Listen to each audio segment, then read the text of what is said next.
It's Josh Bradley again with Capital City Financial with our Ask the Advisor series. The next couple of topics are going to be around something near and dear to me is college savings or how to pay your prep for college. My oldest is just starting next semester and still have 3 more to pay for. So this is, like I said, a topic near and dear and a little bit painful for me with the expenses that are coming down the pipe. And today's question is really around what are some of the early steps that I should be taking, or how early should I start planning for college expenses? So going through a few things today is number one is the first thing I always encourage parents to do is first and foremost, identify your commitment now for what you will and won't pay to help your kid for college. I give the example, my parents told me, Josh, you're going to college and we're not paying for it. Now they had a little bit saved, but they told me that early and often, so I knew I needed to go to a college and have scholarships to pay for it, or it was coming out of my pocket. So you may have a commitment to pay for anything. You may have a commitment to pay just room and board or a certain dollar amount.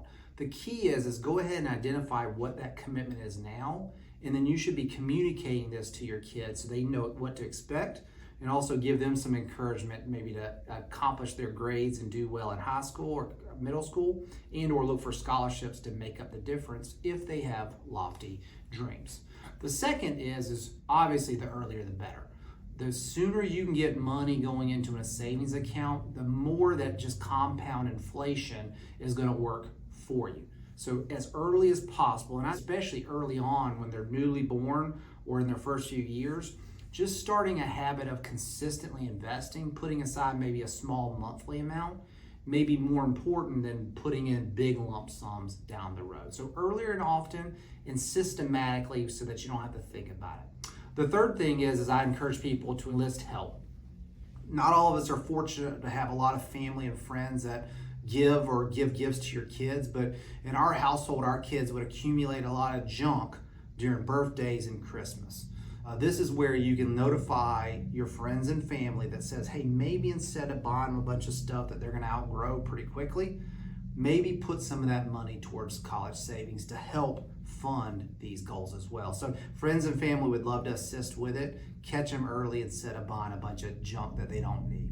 The last thing is invest wisely. We're going to hit heavily on 529 plans or college savings plans in another video. However, investing appropriately. So if you're a very conservative person, maybe going with savings accounts and CDs is the way to go, but you want to maximize your interest. Today, just like ever, the top bank may be paying a lot less than the lowest bank. So you're going to want to make sure you're getting the best interest rate possible.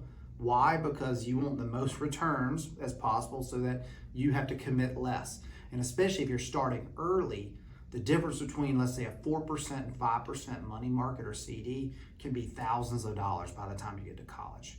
If you're going into investing beyond just CDs and safe money, you want to usually take maybe an age-based approach where early on you can be more aggressive, but as they get closer to college, you should scale back those risks because they're going to be taken at distribution. So those are 4 simple things. Identify your commitment today.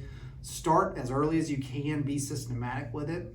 3, if you have people that can support, have them help putting small amounts in while they're young. And then obviously let's make the most of those returns, whether it's through interest, low fees, you name it. Hopefully that was helpful on ways to get started early for saving for retirement.